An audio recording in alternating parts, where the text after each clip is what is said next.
जी नमस्कार, मैं अजय वर्मा और आप देख रहे हैं न्यूज़ नशा। हम सबसे बड़ी बात आज आपसे करना चाह रहे हैं जो हमारी कमज़ोरी है। जब हमारी कमज़ोरी को लोगों को पता चल जाए ना, मैं अपनी कमज़ोरी की बात नहीं कर रहा, आम जनता की कमज़ोरी, हमारे देश में हो या किसी देश में, लोगों की कमज़ोरी पता चल जाए ना, तो उसको मैनिपुलेट करने में सारे लोग लग जाते हैं। सवाल इसका उठता है कि इसका मैनिपुलेशंस का फ़ायदा किसको मिलता है? Who gets the real piece of the cake? Whether the government of Pakistan has manipulated the terrorists, उन्होंने गवर्नमेंट ऑफ पाकिस्तान ने क्या टेररिस्ट्स को मैनिपुलेट किया या टेररिस्ट्स सरकार को मैनिपुलेट कर रहे हैं? सवाल ये उठता है कि इस पूरे प्रकरण में पाकिस्तान की बात मैं कर रहा हूं, आर्म्स बेचने वाले, ammunition dealers, ISIS, ISI, LET, Pakistan के पॉलिटिशियंस, पाकिस्तान के administrators, they are getting the best piece of the cake.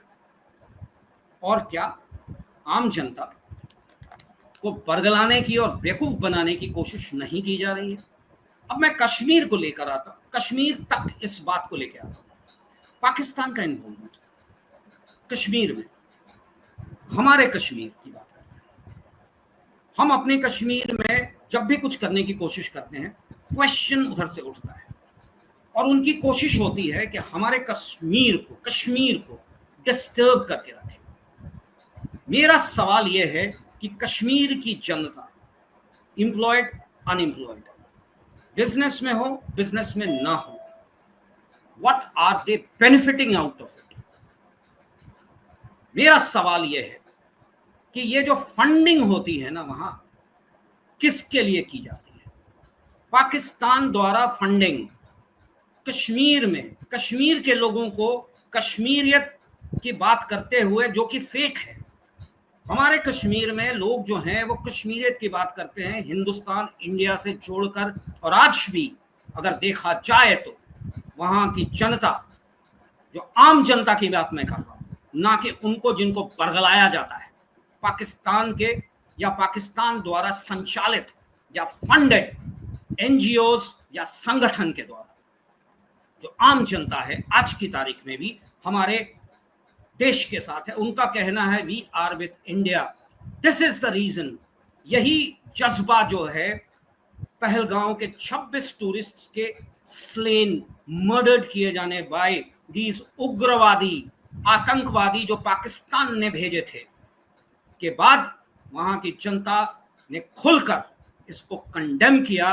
और ना ही कंडेम किया, उन्होंने यहां तक कहा कि मैं उन सारे परिवार के साथ हूं और उनको मैं फ्री में एयरपोर्ट, स्टेशंस तक भेजने को तैयार हूं। ये जज्बा कश्मीर में आज भी है। हम भले ही वायरल वीडियोस पर जाकर लोगों तक गलत मैसेज देने की कोशिश करते हैं, पर सवाल उठता है कि वहां के कुछ कमजोर वर्ग, कुछ बरगलाए हुए लोगों को कि कमजोरी को मैनिपुलेट कर रहा है पाकिस्तान। क्यों कर रहा है? क्योंकि वहां के ISI को अपना डिफेंस बजट जस्टिफाई करना है, वहां के पाकिस्तान के प्रेसिडेंट और प्राइम मिनिस्टर को अपना पॉलिटिकल स्टैंड जस्टिफाई करना है, वहां के जो एडमिनिस्ट्रेटर्स हैं उनको अपना स्टैंड जस्टिफाई करना है। हम क्यों नहीं जस्टिफाई कर सकते हैं? इन 26 के बाद, 26 लोगों के स्लॉटरिंग के बाद हम अपना स्टैंड जस्टिफाई क्यों नहीं कर रहे हैं? क्या हम भी अपने राजनीतिक मुद्दों पर ही टिके हैं या पहलगांव का बदला हम पहलगांव की तरह ही घुस कर मारेंगे पाकिस्तान में? जो आम जनता की का डिमांड है वो करें या फिर प्लान्ड वे में कुछ करें। हम चलते हैं अपने मित्र और वरिष्ठ पत्रकार सुभाष सिरके जी के पास, उन्हीं से जानना चाहेंगे कि सिरके जी, मुझे एक खबर आई है कि हसीम मूसा करके कोई पाकिस्तान आर्मी का पैरा कमांडो, SSG का, यानी कि ये आइडेंटिफाई हो गया है कि पाकिस्तानी आर्मी कहीं ना कहीं डिफेंस इन्वॉल्व है। ताहुर राना के केस में भी आपको पता है he was a former Pakistani doctor paramedic में था। यानी कि यह पाकिस्तान अपने आर्मी के लोगों को लोन पे देते हैं एलईटी को, और हमारे देश में हंगामा करा रहे हैं। जबकि हमारे देश में ओवैसी, फारूक अब्दुल्ला की बात मैं करूं या जिस माइनॉरिटी लीडर की बात करूं, उन्होंने खुलकर कंडेम किया है। और साथ में आपसे मैं जानना चाहूंगा राहुल गांधी का ये कहना कि पार्लियामेंट का स्पेशल सेशन बुलाया जाए जिससे कि हम एक हो पाए इशू पे, जरूरत है क्या? जी सुभाष जी, मैं आपसे जानना चाहूंगा। देखिए, पहला तो मूसा के बारे में मैं आपको बताऊं कि एसएसजी जो कमांडो होता है पाकिस्तान का, जैसे हमारे यहाँ पे भी कमांडो होते हैं, वैसे ही स्पेशल सर्विस ग्रुप नाम का पाकिस्तान आर्मी का एक यूनिट है, और इनको मरून बैरेट्स कहते हैं, जो भारत और जो ब्रिटिश जो कमांडोज थे उनके तर्ज पे ये बना हुआ है। और ये एसएसजी जो कमांडोज होते हैं वो उनको काम यही होता है कि दुश्मन की सीमा के अंदर जाकर वहां पे गड़बड़ी पैदा करें, और वहां पे जो मेजर इंस्टॉलेशंस होता है, सैनिक इंस्टॉलेशंस होते हैं, उसको तबाह करने की काम वो करते हैं, और फिर टेररिज्म का भी काम वो करते हैं। और इसलिए पाकिस्तान का दुश्मन भारत होने की वजह से ये भारत में ही ज्यादा ऑपरेट होते हैं, क्योंकि और बाकी जगह पे वो ऑपरेट होने की संभावना बहुत ही कम है। तो एसएसजी कमांडोज हैं, उनको खास तरह से ट्रेनिंग दिया जाता है इन्फिल्ट्रेशन का, उनको उनके साथ वेपन्स और जो इसमें लॉजिस्टिक सपोर्ट होता है, जैसे उनको जीपीएस बहुत ही आधुनिक तरीके का होता है, उनके पास M19 जैसी अमेरिकन कार्बाइन्स रहती हैं, जो एक आम टेररिस्ट AK-47 के से वो चलता है। लेकिन ये जो एसएसजी कमांडोज है उनको वेपन्स जो है वो खास तरह के मिलते हैं और स्पेशलाइज्ड वेपन्स मिलते हैं, तो उसका उपयोग फायर पावर कारगर तरीके से करना, इसके लिए उनका ये काम होता है। और यही कारण है कि एसएसजी कमांडोज इसमें पहलगाम में लिप्त होने के कारण यहाँ पे जो संख्या है शहीदों की वो ज्यादा हुई है, और इसी का ये हम इसका अंजाम देखते हैं। मूसा की बाद एक अली भाई नाम का भी एक पाकिस्तानी नेशनल्स है, उसका भी नाम एनआईए के इन्वेस्टिगेशंस में आया है। एनआईए ने जो कुछ सोर्सेस के जरिए ये बात मीडिया तक पहुंचाई है, उन्होंने कहा है कि लगभग 200 से ज्यादा जो ओवरग्राउंड वर्कर्स हैं कश्मीर में, जो लश्कर तैयबा के लिए काम करते हैं या शक है कि उनके लिए काम करते हैं, उनकी तहकीकात हुई है, और उस तहकीकात में ये पाया गया कि इस तरह की जो कौन कौन लोग हैं इस हमले में शामिल थे, उनके बारे में जानकारी एनआईए ने मीडिया को दी है। अजय जी, दूसरी जो बात आपने कही कि राहुल गांधी के बारे में कि क्या ऐसे में स्पेशल सेशन संसद का लेना जरूरी है, तो मेरा ये मानना है कि देखिए, हम डेमोक्रेसी में रह रहे हैं, और डेमोक्रेसी में जो भी चीजें होती है वो एक साफ तौर पे लोगों के सामने आ जाए, पूरी तरह से निष्पक्ष तरीके से आ जाए, ये जरूरी होता है। और विपक्ष ने जब सर्वदलीय बैठक हुई, उसमें विपक्ष ने पूरी तरह से सरकार का साथ दिया। हालांकि सरकार की तरफ से किरण रिजिजू जो मंत्री हैं, उन्होंने माना कि कुछ गलतियां हुई है सरकार से, तो ये सरकार से गलतियां जो हुई वो उन्होंने बात कही। लेकिन विपक्ष का जो काम होता है कि इस मामले में जवाबदेही लेने की सरकार से कि ये क्यों हुआ। कई अनसुलझे सवाल है जिसके तहत पहलगाम में जो बैसारण मीडोज नाम का इलाका है, वहां पर आर्मी का कोई भी जवान तैनात नहीं था, ना ही सीआरपीएफ या फिर जम्मू कश्मीर के कोई जवान थे वो वहां पे तैनात थे। लोअर लेवल पे पहलगाम के जो बैसारण से जहाँ पे चढ़ाई है वहां से नीचे आर्मी के लोग थे, क्योंकि टूरिस्ट ने जो बताया कि जब वो भाग के आए उन पर गोलाबारी हुई, इसके बाद उनको वहां पे बेस कैंप में वहां पे मिले आर्मी के जवान मिले, तब उन्होंने उनको खबर दी और उसके बाद वो हरकत में आ गए। तो ये बैसारण में टूरिस्ट जा रहे हैं, ये मीडिया को इनको पता था सिक्योरिटी एजेंसी को या नहीं, ये भी जानना होगा। इसमें कहाँ चूक हुई है, कौन अफसर है जिसके कारण ये वहाँ पे डिप्लॉयमेंट नहीं हुआ था सिक्योरिटी एजेंसीज का, ये भी लोगों के सामने आना जरूरी है।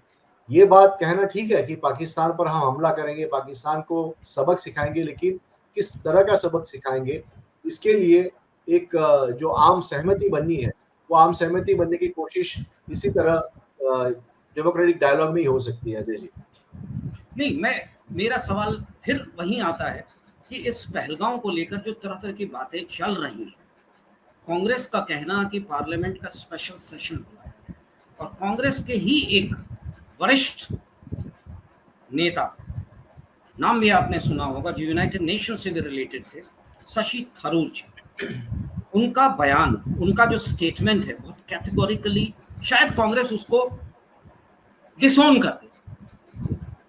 उन्होंने कहा है कि response should be response proper and should give a message to Pakistan at this given point of time.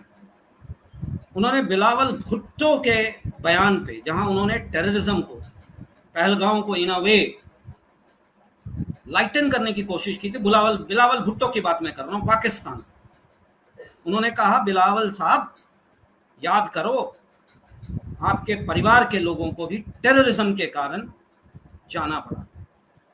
तीसरी बात जो इन्होंने बहुत इंपॉर्टेंटली कहा है, इंडस ट्रीटी के बारे में, खून निकल जाए पर पानी नहीं देंगे, इन अ वे ही सेड दैट, पानी रोकना इज मैंडेटरी आज की तारीख में, पहलगांव के बाद। और चौथी बड़ी बात जो उन्होंने कही थी कि we can not allow Pakistan to kill Indians. Owaisi sahab ने भी मोर और लेस यही, AIM की बात मैं कर रहा हूं, ओवैसी साहब ने भी मोर और लेस यही बात कही। यहां तक कि कश्मीर के लेजिस्लेटिव असेंबली में रेजोल्यूशन पास हो गया, when the entire opposition is with you. मैं जानना चाहता हूं कि पहलगांव को लेकर, पहलगाम, और एक चीज और मैं भूल गया, आपको ये रिपोर्ट आपने देखा ही होगा, शशि थरूर जी का वो लाइन मुझे बहुत इंटरेस्टिंग लगा, जहां उन्होंने कहा कि लोग इंटेलिजेंस फेलियर की बात कर रहे हैं, लोग कह रहे हैं कि कहीं ना कहीं इंटेलिजेंस की चूक हुई है। उन्होंने इजराइल की याद दिलाई, कहा 7 अक्टूबर को इजराइल जैसे कंट्री में, जहां की इंटेलिजेंस कहा जाता है कि 100% मोस्ट स्ट्रॉन्गेस्ट IB फोर्स है, वहां इंटेलिजेंस फोर्स है, वहां भी 7 अक्टूबर के अटैक का पता नहीं चला था उनको। उनका कहना है कि 100% इंटेलिजेंस नहीं पता लगा पाती है इस तरह के अटैक्स को।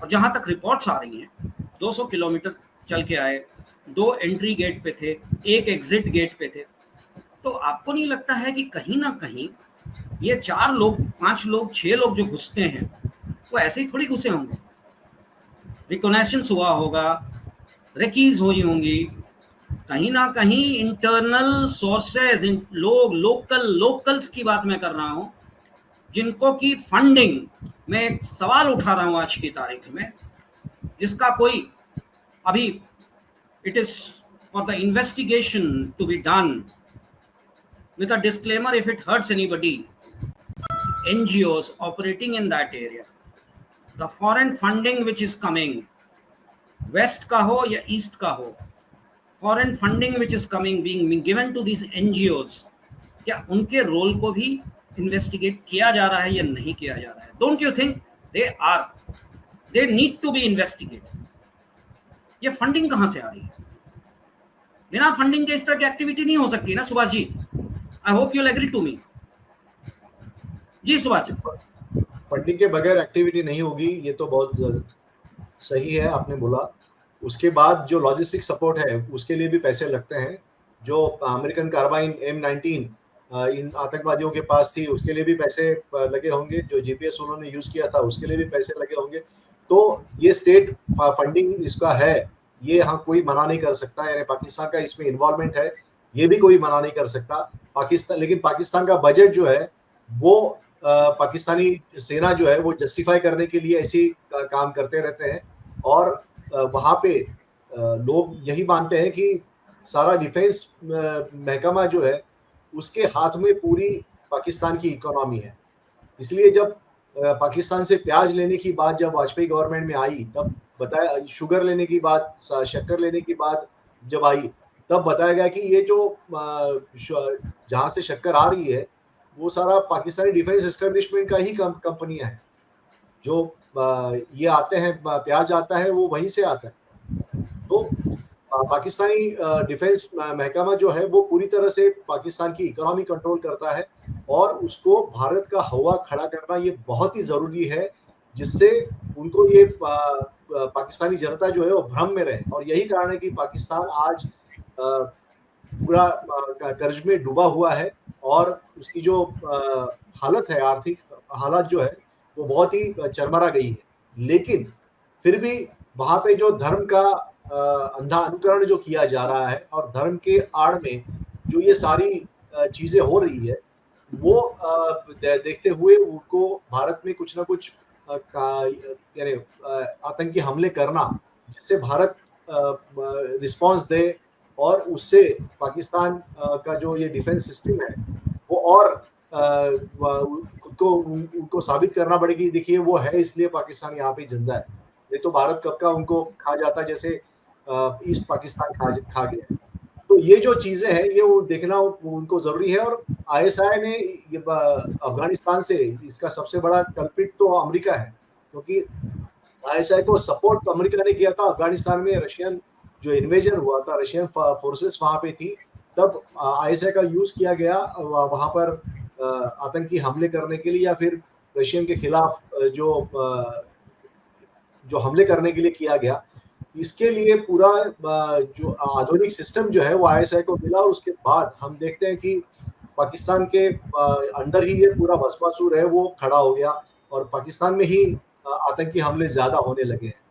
तो ये धर्म का नाम लेकर जिस तरह से 1947 के बाद 2 स्टेट उभर का है, एक पाकिस्तान की क्या हालत हुई है ये हम देख रहे हैं। लेकिन आज भी हमारे यहाँ पे कई लोग धर्म की बात करते हैं, और धर्म के आधार पर पाकिस्तान को सबक सिखाने की बात करते हैं। तो हमें ये देखना होगा कि इस पूरे मामले में हम यानी जवाब तो मुंह तोड़ देना चाहिए, लेकिन क्या जवाब दें, क्या लिमिटेड लेवल पे दें, या फिर पूरा पाकिस्तान पे ही हमला करके हम जैसे ईस्ट पाकिस्तान को हमने तोड़ा था वैसे ही हम पाकिस्तान के कुछ टुकड़े करें, ये हमें सोचना होगा। लेकिन इसके लिए क्या हमारे पास उतना समय है? क्योंकि अभी मैंने जैसे आपको बताया था पिछले इसमें कि अभी कुछ ही महीनों बाद वहां पे बारिश शुरू हो जाएगी इंडियन सब कॉन्टिनेंट में, और ऐसे में कोई भी सैनिक कार्रवाई करना ये बहुत ही जल्दबाजी होगी, और उसमें पेच हो सकता है। इसके लिए मुझे लगता है सरकार जो भी करनी है वो पूरा सैनिक कार्रवाई ना करते हुए वो लिमिटेड एक्शन ले लेगी। जैसे हमने उरी के बाद देखा था कि एक सर्जिकल स्ट्राइक हुआ था, और उसके बाद वो आगे का जवाब पाकिस्तान को मिला।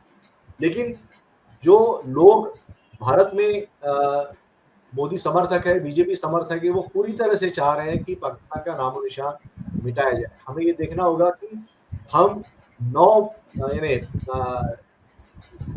टाइम्स ज्यादा हमारा बजट है पाकिस्तान से, तो हम अफोर्ड कर सकते हैं, पाकिस्तान अफोर्ड नहीं कर सकता। तो इसका फायदा लेते हुए क्या हमें पाकिस्तान के कुछ टुकड़े करने चाहिए, ये भी सरकार को सोचना होगा। नहीं, सवाल अगेन ये उठता है कि हम वेस्ट की बात कर रहे हैं, थर्ड पार्टी। हमको लगता है कि चाइना ने हमें सपोर्ट कर दिया, मतलब कंडेम कर दिया पाकिस्तान को। साथ में वोंग ली ने ये भी कह दिया कि इम्पार्शियल इंक्वायरी होनी चाहिए, इम्पार्शियल मीट होनी चाहिए, इम्पार्शियल डिसीजन होना चाहिए इंडस ट्रीटी। जब हमने रोकने की बात, अबेयंस की बात की, होल्ड करने की बात की, तो Wang Yi came out in favour of Pakistan, क्योंकि पाकिस्तान के शहबाज शरीफ साहब ने पहले ही कह रखा था कि पहलगांव के अटैक पे इम्पार्शियल इन्वेस्टिगेशन होना चाहिए। What impartial investigation? Now it's been proved with your Hamid Musa, with your involvement, it's a one sided. अब यूएस की बात करें, यूएस के वाइस प्रेसिडेंट यहाँ थे, टाइमिंग के हिसाब से अटैक होता है, यूएस केम आउट इन सपोर्ट, कंडेम करते हुए पाकिस्तान को। पर सुनने में आया है कि अभी भी फंडिंग जारी है यूएस का, around 200 million kind of amount has been transferred to Pakistan. खैर दोज आर डिप्लोमेटिक वेस्ट का अपना पाकिस्तान के साथ क्या रिलेशन है, व्हाट मेरा ये कहना है कि why should be bank on the third party. Saudi Arabia में हमारे प्रधानमंत्री थे, सऊदी अरेबिया ने अभी तक कुछ ऐसा खुल के नहीं कहा।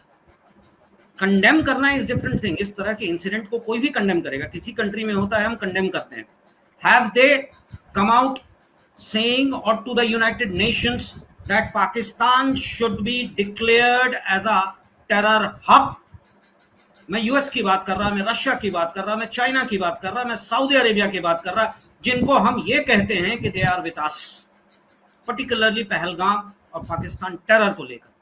Have they, will they, United Nations में क्या ये पाकिस्तान को टेरर हब डिक्लेयर करने के लिए इंडिया के साथ देंगे? हम अगर डिप्लोमेटिक लाइन की बात करें, फिर हमारे पास ऑप्शंस क्या हैं? हमारे पास एक ही ऑप्शन है ना कि इस पहलगाम के लिए we to take a direct action. But आप सही कह रहे हैं, मॉनसून का सीजन है, they are also prepared, we are also prepared. वो कॉस्ट करेगा कंट्री को भी, फिनेंशियल कॉस्ट होगा, पैसे लगेंगे। आम आदमी के इस सेंटिमेंट को, इस इमोशंस को हम कैसे मीट करेंगे, ये मुझसे आपको जानना है। हमारे व्यूअर्स के लिए क्या रास्ता है, क्या है जवाब पाकिस्तान के इस टेरर अटैक के खिलाफ? कोवर्ट, डायरेक्ट, हम ट्रेड रिलेशंस भले बंद कर दें, एयर स्पेसेस बंद कर दें, लॉस तो हमारा भी होगा। इंडस वाटर रोक दें, कैसे रोकेंगे? ये सारी चीजों को देखते हुए हमारे पास ऑप्शंस क्या हैं आज की तारीख में मोदी सरकार के लिए, और मोदी सरकार क्यों शांत बैठी है अभी तक? Are they planning? कल के CCS मीटिंग में will they take a call? आपको क्या लगता है, through your sources and what you say should be the, as a reporter, लोगों से बात करने के बाद आपको क्या लगता है, क्या एक्शन लेना चाहिए? देखिए अजय जी, आपने पाकिस्तान के बारे में जो कहा कि पाकिस्तानी जो डिफेंस मिनिस्टर है वो कह रहे हैं कि इम्पार्शियल होना चाहिए इन्वेस्टिगेशन, चाइना भी कह रही है इम्पार्शियल इन्वेस्टिगेशन होना चाहिए। मैं आपको एक वाकया बताता हूँ। 2 जनवरी 2016 को पठानकोट एयरफोर्स स्टेशन पे अटैक हुआ। ऐसे ही 6 हेवीली आर्म आतंकी जो थे वो घुस गए थे और उन्होंने वहाँ पे पठानकोट बेस में जो भारतीय वायुसेना की जो विमान थे, जंगी जहाज थे, उसको उड़ाने की कोशिश करने के लिए वो वहाँ पे गए थे, लेकिन वो एयरफोर्स के प्लेन तक नहीं पहुंच पाए। उसके पहले उनको मार गिराया गया। लेकिन इसके बाद पाकिस्तान ने वही बात की थी कि निष्पक्ष जांच होनी चाहिए। पाकिस्तान ने अपना दस्ता भेजा था। उसके बाद पाकिस्तान में कुछ अरेस्ट भी हुए थे, लेकिन पाकिस्तान ने उसके बारे में कुछ कहा नहीं था। जो ARY नाम का जो न्यूज चैनल है, उसके जरिए खबर मैं आपको बता रहा हूँ, उसके जरिए ये चीजें हुई थी। लेकिन ये जो चीजें हैं कि पाकिस्तान पहले अटैक करता है और उसके बाद वो कहता है कि जी हम निष्पक्ष जांच के पक्ष में हैं, तो निष्पक्ष जांच पाकिस्तान कैसे करेगा? ठीक है, तो भारत पे उसको भरोसा नहीं है, खुद के यहाँ पे आतंकी ठिकाने हैं और ये छुपा हुआ राज नहीं है। ये सब देश जानते हैं कि पाकिस्तान टेररिस्ट को फंडिंग करता है और पनाह देता है। तो ऐसे में पाकिस्तान के खिलाफ जो कंडेमनेशन होना चाहिए उतना कारगर तरीके से होता नहीं है, क्योंकि चीन जैसा बड़ी कंट्री जो है वो उसके साथ में है, सुरक्षा समिति का UN में वो मेंबर है, तो उसको वीटो का अधिकार है। तो इसलिए कोई भी ऐसी चीज जो पाकिस्तान को आतंकी राष्ट्र घोषित करने की सिचुएशन अगर UN में आती है तो उसमें चीन का वीटो सामने आता है। तो इसलिए आतंकी राष्ट्र घोषित करने में पाकिस्तान को बाकी जो कम्युनिटी है, बाकी देश जो है या भारत है, वो नाकामयाब हुआ है। तो ये हमें समझना होगा। तो ऐसे में हम बाकी किसी के भरोसे में न रहते हुए पाकिस्तान से हमें कोई सलाह मशवरा करने की जरूरत नहीं। हमें अपना रिस्पॉन्स तय करना होगा और वो रिस्पॉन्स हमें बताना पड़ेगा, क्योंकि बीजेपी के समर्थक हर चुनाव में मुस्लिमों के खिलाफ बोलते हैं। नरेंद्र मोदी साहब जब गुजरात के मुख्यमंत्री थे तब पाकिस्तान के बारे में वो चुनाव प्रचार में बोलते थे। आज वो प्रधानमंत्री है, उनके हाथ में पूरी सत्ता है, चैलेंज नहीं है उनको कोई भी, जो विपक्ष भी है वो भी साथ में। ऐसे में पाकिस्तान को करारा जवाब देने का काम नरेंद्र मोदी इन्होंने करना चाहिए। मैं एक छोटी सी और चीज आपसे जानना चाहूंगा, इस पे आपका रिएक्शन मुझे चाहिए, रिस्पांस मुझे चाहिए। It's a very important issue. आपको नहीं लगता है कि आज की तारीख जिस तरह की घटनाएं और जिस तरह की चीजें हो रही हैं बालूचिस्तान में, जिस तरह से बालूचीज पाकिस्तान के गवर्नमेंट के खिलाफ हैं, they are fighting for a independent sovereign state, एक अपना इंडिपेंडेंट स्टेट कंट्री की बात कर रहे हैं बलूचिस्तानीज। वो कभी भी उनके साथ उनका रिलेशंस नहीं रहा। They have always been against and they have been oppressed. They have been suppressed by the Pakistani government and their defense forces. आज की तारीख में वो खुलकर सामने आ गए हैं। आपको नहीं लगता है कि आज समय आ गया है, this is the right opportunity, I am saying opportunity सरकार के लिए, मोदी सरकार के लिए, इंडियन गवर्नमेंट के लिए, to recognize and to come out openly saying that India recognizes Balochistan as an independent state. This will be, हमको लगता है कि पहलगांव के लिए एक बहुत बड़ा पाकिस्तान को सबक होगा। जी देखिए अजय जी, बलूचिस्तान का बॉर्डर जो है या बलूचिस्तान जो है भारत से 2374 किलोमीटर दूर है। मैं रिकॉग्निशन की बात कर रहा हूं, मैं रिकॉग्निशन की बात कर रहा हूं। ऐसे में वहां पे हमें पूरी आर्मी भेजना वो मुमकिन नहीं है।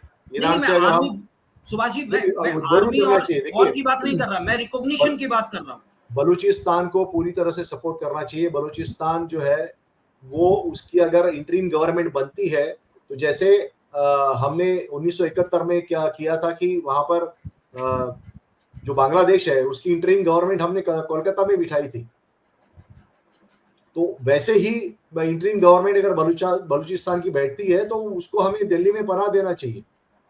और उसका जो स्वतंत्रता की जो बात बलूचिस्तान के लोग कह रहे हैं, जिसमें अभी उन्होंने एक ट्रेन भी हाईजैक की थी, तो उनको हमें मदद करना चाहिए। और मुझे लगता है कि कुछ हद तक भारत सरकार जो है उनको मदद कर रही है, लेकिन खुले रूप से मदद नहीं कर रही है, तो ये करना चाहिए। और मैं खास तौर पे महाराष्ट्र कनेक्शन की बात कर रहा हूँ बलूचिस्तान की, क्योंकि महाराष्ट्र में जो 1761 में पानीपत वॉर हुआ था, उसके बाद वहां पर 1 लाख से ज्यादा मराठास जो ये थी सेना थी वो वहां पे शहीद हुई थी। और अहमद शाह अब्दाली जो अफगानिस्तान का रूलर था, वो कुछ मराठाओं को साथ में लेके गया था, और वो बलूचिस्तान में आज भी है। वो अलग तरह की भाषा बोलते हैं जिसमें मराठी मिक्स है। तो बलूचिस्तान का महाराष्ट्र से संबंध है, लेकिन मैं बोल रहा हूँ कि बलूचिस्तान को सेपरेट अगर वो लोग होना चाहते हैं तो उनको हमें सपोर्ट करना चाहिए। और इसके लिए जो भी राजनीतिक हो या फिर बाकी जो चीजें हो, उसका सपोर्ट भारत ने करना चाहिए। आज की तारीख में भारत के पास ऑप्शंस क्या हैं? Direct war, covert war, Indus river treaty को हमने रोक दिया।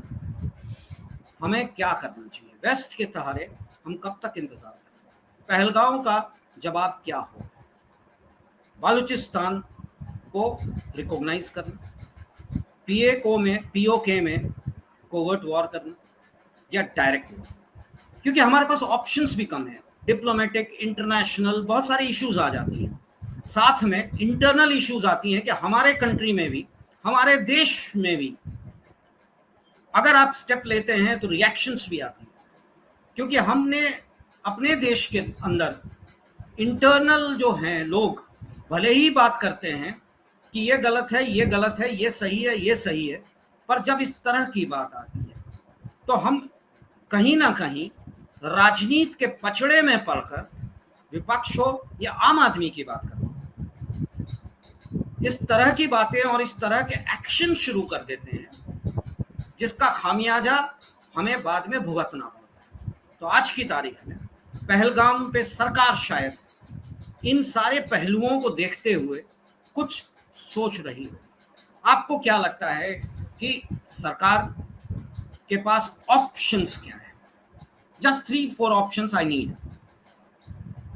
so that our viewers can know कि हमारे लिए क्या ऑप्शंस है। हवा की बात नहीं, स्लोगन्स की बात नहीं, सरमन्स की बात नहीं, पॉलिटिकल स्टेटमेंट्स की बात नहीं। जी सुभाष।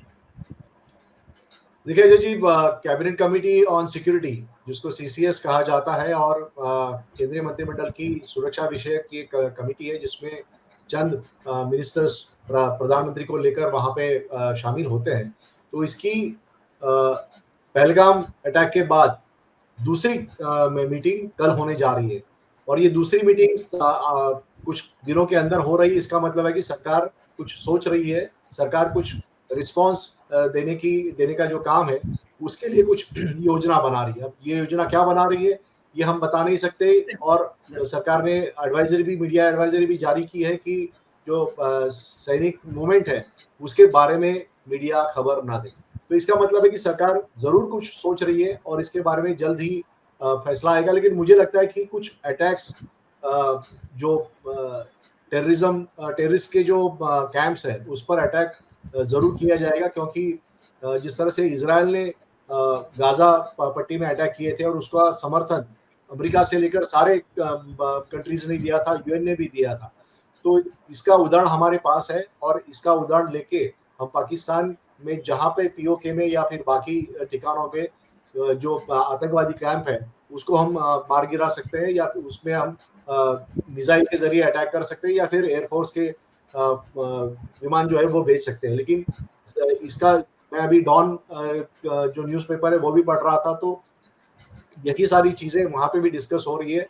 वहां पे भी पाकिस्तान ने सारे जो यूट्यूबर्स है, ब्लॉगर्स है, इनको कहा है कि कोई भी सेना की गतिविधियां हैं उनका रिपोर्टिंग ना करें। यानी इसका मतलब है कि पाकिस्तान से भी जवाबी तैयारी शुरू हो गई। तो हमें ये भी ध्यान में रखना पड़ेगा कि क्या हम अपने फाइटर पायलट्स को वहां पे भेजेंगे या सिर्फ हमारे यहाँ पे जो मिसाइल्स है, इतने सालों से हम मिसाइल्स उसका टेस्टिंग कर रहे हैं, तो उसको वहां पे उपयोग करने का वक्त आ गया है। और मुझे लगता है कि ये चीजें जो है वो भारत ने करनी चाहिए और इसके लिए अमेरिका और इजराइल से जो भी खुफिया मदद जो है उनके खुफिया एजेंसी की वो हमें लेना चाहिए और उसका एक कारगर जवाब हम पाकिस्तान को दे। यानी कि करारा जवाब मिलेगा आम जनता के लिए। हमारी सरकार का मोरलेस यही पोस्चरिंग है कि करारा जवाब मिलेगा पाकिस्तान। चलिए देखते हैं CSE की मीटिंग कल होती है, क्या सामने आता है और पहलगाम के 26 टूरिस्ट्स को हम कैसे ट्रिब्यूट देते हैं ये भी देखना है और पाकिस्तान को एक संदेश जिसको कहते हैं मैसेज प्रॉपरली वो क्या देते हैं और इंटरनेशनल कम्युनिटी को भी हम कैसे बताते हैं कि हमारे देश में इस तरह के उग्रवादी इंसिडेंट्स को हम तैयार हैं जवाब देने के लिए। जी अच्छा लगा आपसे बात करके सुभाष जी, धन्यवाद, बहुत बहुत धन्यवाद। धन्यवाद। और आप हमसे जुड़े रहने के लिए सब्सक्राइब करें YouTube पर, फॉलो करें Twitter पर और लाइक करें Facebook पर। और ज्यादा जानकारी के लिए आपको टाइप करना होगा सिर्फ न्यूज़ नशा।